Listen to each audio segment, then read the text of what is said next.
Welcome back to Forest Firearms, everybody.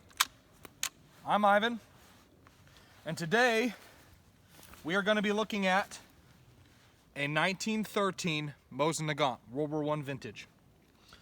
You guys have never seen this Mosin before, and there's some reason for that. About 3 months ago, I purchased it after getting my butt handed to me with my World War II vintage Mosin Nagant versus Thomas and his Mauser 98. And I thought, I seen this at a store, looking at the sights and everything, and I was like, this one might actually be the kind of Mosin that I could maybe compete with Thomas's K98K. But sadly, right after I actually picked it up, I hurt my shoulder pretty bad. And I've been dealing with that for a couple months, so that's why you haven't seen as many videos lately, is I've been dealing with the therapy and everything for my shoulder. Well, it turns out I'm going to have to take a little more time off for it. So if you guys happen to see a lapse in videos in the next couple weeks or months, that's why. But we'll try to keep some of our content moving for you. But let's come look at this again. So this is not your average Mosin Nagant.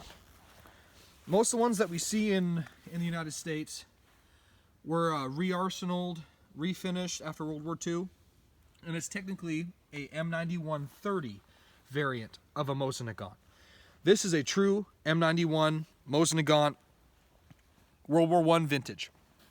So this is before they changed a bunch of stuff with the Communist Party. So this is an Imperial Russian Mosin Nagant. And this one has quite a bit of history on it, as you guys might be able to tell. It's never been refinished. It's got the old beat up wood on it. And the bluing's going through. It's not that like painted on blue from World War II era. It is a true workhorse. And this is the kind of rifle that not only would have served in World War I, but also the Russian Revolution. And I'll show you a marking on it. Also the Winter Wars with Finland. So as you guys can see up on the top, let's have Thomas come in real close. You have an Imperial marking there, and just look at all that age on that thing. And I believe it's on the other side. Yes, it is. So if Thomas can get up on this SA, that means it was finished captured. So at some point, this old girl was fighting the Finnish and apparently didn't win, and it was serving with them. And I'm guessing that's how this got into the United States. I'm guessing it came in with the Finnish batches. That's just my guess. Also, as you guys might have been able to see, there's going to be a lot of close-ups on this thing, guys. Sorry, because I can't shoot too much because of the shoulder. It has a hexagonal receiver. They quit doing that after World War I. You see with the newer ones, they have a rounded receiver. Also, you see this beautiful maker's mark on there. Let's see if I can remember who actually made it. I believe it was pronounced like Sestroyesk or something like that. I can't pronounce it. But they did not make Mosin Nagants after World War I or after the Russian Revolution, really. So you normally see Tula or Ishvesk Mosin Nagants. This one is before the World War II plants and all that different stuff. So, and I'm not sure why. Maybe you guys would know why Tula and Ishvesk continued to make rifles and other Russian companies, but that this company did not. I'm not sure why they quit. Also, if you want to look on this side, this thing has some battle damage. You can see it's got looks like a hole there. There's a hole. Looks like a bullet shot through the front guard there. And the butt of the rifle, I'm not sure if you can see it in the light, it was pounded on something. I don't know who or what it was, but this thing has been used pretty heavily and probably in anger in some situations.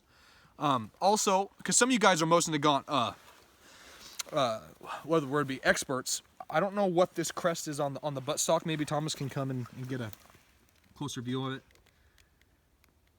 I know that we're moving around quite a bit, guys, but I'm just trying to make sure that you guys have a good view of it. Also, I don't want to, my shoulder's so sore I can't really pick this up. But you can see the old kind of sight. I believe that these were in Arshins. An Arshin was a Imperial Russian measure of length, different than a yard or a meter, or however the Europeans and the Americans did it. It was a different system. They obviously went away with it, but it was called Arshins.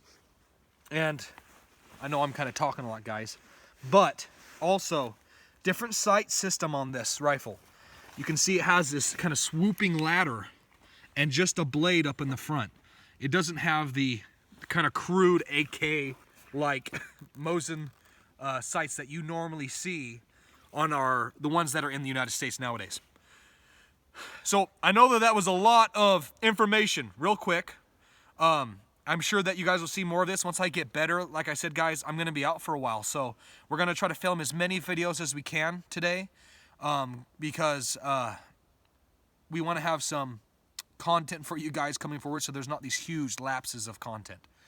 So let's actually put a few more rounds into this guy without hurting myself. So opens up, and you can still see like just the work inside this Mosin compared to the Soviet era ones is just immaculate. Is so much nicer than the Soviet, communist era Mosins. For some reason, how the bullets go in, you can see I was kind of having a hard time with the bullet at the beginning. That's not because it's terribly hard. I just don't have a lot of leverage right now because I'm trying to not use the left side of my body. So I'm kind of being a baby and just trying to be careful, because I don't want to be reefing or bending at all. So let's see. I don't think I've ever loaded stripper clips onto this thing, so we'll see how it goes in there. So there's some bullets. They may not feed well because I can't really get on there very good. Yeah, he's going to fight me a little bit. That's okay. Like I said, guys, if I was really getting on top of this thing, it would take it, but I'm just being careful. If any of you guys have been hurt before, you know how it is. Okay. To be honest, those were, I just shot a couple rounds before we started. Today's the first day I've had it out. So this seems to be on. Let's shoot 5 more.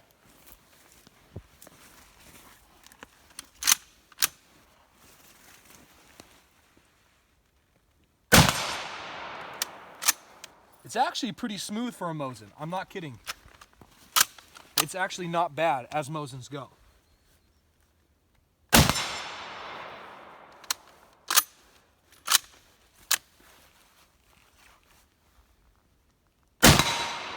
I definitely like the sight picture a lot better. It's a much more precise sight picture, and it really lends itself to accurate shooting better. I'm excited once I'm healed to get this thing out and actually compete with Thomas, because that was the whole idea of getting it.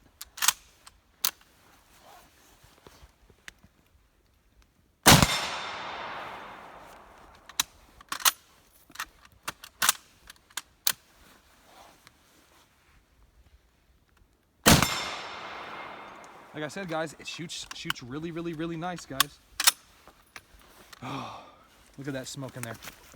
And look at the wood grain, guys. It is got like a flame to it. This thing has had a lot of years to soak up oil from people's hands, and I bet you it sat in the snow quite a bit.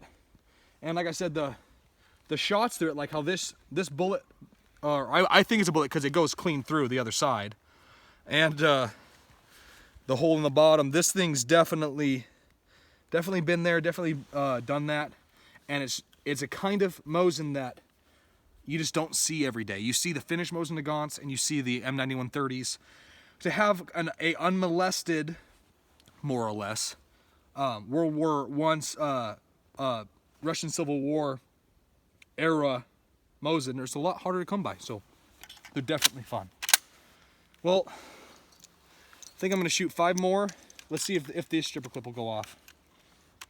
It probably won't. Oh, actually, let me try a trick. Nope, it's going to be hard on me. Oh, actually, maybe not. It went in. Okay, guys. Let's just shoot 5 more and I'll send you off. Maybe. Oh, I think I got some rim luck, guys. If any of you guys know about shooting rimmed cartridges, if the rounds go in wrong and one rim ends up over the other rim, you're into some trouble on some feeding. That's a one negative with a Enfield also. So I probably set myself up wrong for that. Let's see if I can put a little back into it. Maybe not. Let me open up the bottom. See if we can get these suckers to play along nice. There we go. That's something to think about. I know that it's hot, but if you ever have to get into a Mosin, right there on the bottom, you can get into it. I wonder if, I've never really had a Mosin lock up like that though. I wonder if that was something that they might have improved on the later variants.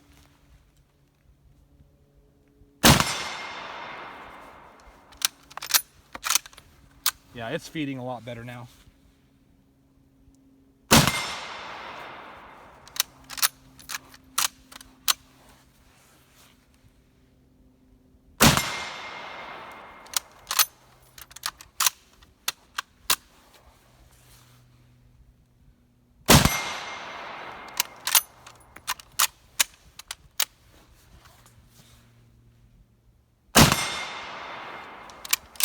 Okay, guys.